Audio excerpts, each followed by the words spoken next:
Some time कोई भी substance molecule पर कंसिस्ट करे तो उसका atomic molecular mass gram molecular mass होगा, अगर उसको हम ग्राम में रिप्रेजेंट करें। क्योंकि फॉर एग्जांपल जैसे वाटर है, इसका मॉलिक्यूलर मास 18 है,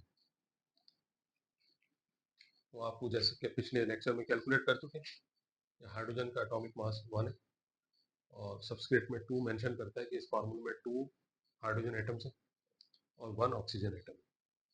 तो 1 का 2 टाइम हो गया, 2 1 2 plus 16 that is equal to 18। तो 18 ग्राम वाटर का ग्राम मॉलिक्यूलर मास रिप्रेजेंट। तो 18 जो है एक्चुअली इस सब्सटेंस का मॉलिक्यूलर मास, बट क्योंकि हम इसको ग्राम में रिप्रेजेंट कर रहे हैं लिहाजा इसे हम कह देंगे ग्राम मॉलिक्यूलर मास।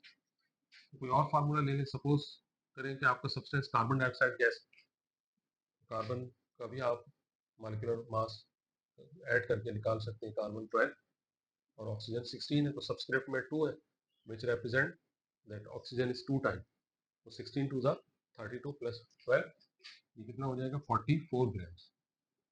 तो 44 मॉलिक्यूलर मास है, बट क्योंकि हम इसको ग्राम में रिप्रेजेंट कर रहे हैं तो केमिस्ट्री में ये जरूरत क्यों पेश आई कि हम किसी सब्सटेंस के एटॉमिक मास या मॉलिक्यूलर मास या फार्मूला मास को ग्राम में रिप्रेजेंट करते हैं।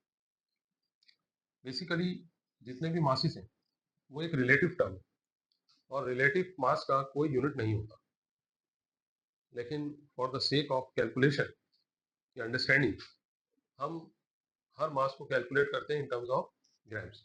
तो जब हम यूनिट ग्राम यूज करते हैं तो लिहाजा उस एटॉमिक मास या मॉलिक्यूलर मास या फार्मूला मास को हम ग्राम में लिख सकते हैं।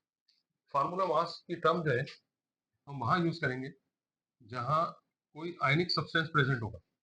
आयनिक सब्सटेंस हमेशा आयंस पर कंसिस्ट करता है, तो इसमें एक पॉजिटिव आयन होता है जो कि और एक नेगेटिव आयन होता है।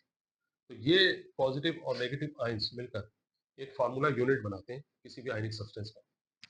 तो इन दोनों के एटॉमिक मासेस का जो सम है अगर आप कर लें तो ये जो मास है ये मास फार्मूला मास कहलाएगा।